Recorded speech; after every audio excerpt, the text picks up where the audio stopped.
Hey everyone! I played Beholder Conductor and wanted to share my opinion on that game from the perspective of a developer who is making a very similar game, Ministry of Order. And I remember that you voted against more game reviews on my channel, but I just can't pass by such an interesting piece of fresh dystopian gaming in a genre and setting very similar to our Ministry of Order. And to be honest, the whole Beholder series was a big inspiration for me when it comes to our own game setting and narrative, so it's kind of a tribute, I guess. First, I want to say, it's not important to play the previous 3 games in the Beholder series to understand what's happening here, but it will give you more context, and you'll catch the references to the earlier games. You work as a conductor on a train with a mysterious destination. The game is set in a totalitarian country, filled with absolute propaganda and extremely, even ridiculously, strict laws. And your real job is to spy on the passengers, search their personal belongings, and try not to lose the trust of the government. There are a lot of side quests beside the main plot, and many of them are non-linear and affect other quests. So if you like that kind of narrative, the game is worth playing at least twice. The story revolves around the secret destination of your train and a rebel organization trying to sabotage it. As a cozy bonus, you can take a cat to your cabin and take care of it.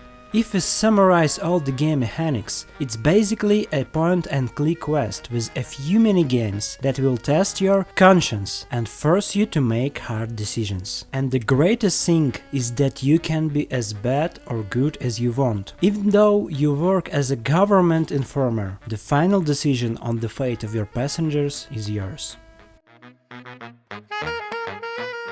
I think the narrative is the main part of the game. It's a deep story about a small cog in a totalitarian machine who can change many people's lives for the better if you decide not to obey the regime, but to sabotage its instructions. Along with many hard decisions, you will often have to make compromises. Should I allow a small evil to prevent a bigger one? That's a question you'll ask yourself many times during the playthrough. The game is filled with small, personal stories of passengers. And an important thing here, you might never even learn about some of the stories or side quests if you ignore talking to people, or if you're too good at being a government informer and send passengers to prison for violating absurd rules, like having foreign cola in their baggage, before discovering their personal story. The game has 2 difficulty levels, and I highly recommend playing on easy mode if this is your first Beholder game. And if you decide to play again after that, choose hard difficulty to experience the game the way it was intended by the developers.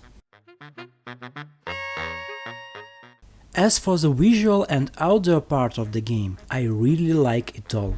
The soundtrack is incredible. It's actually the same songs you'll hear in the other Beholder games, but with new arrangements. The visuals are done in pure 2D with very detailed pixel art. Like really, you can zoom out and see how good it looks. The developers drew all the sprites and textures in very high resolution, which was a big pleasure for my eyes as a huge pixel art style fan.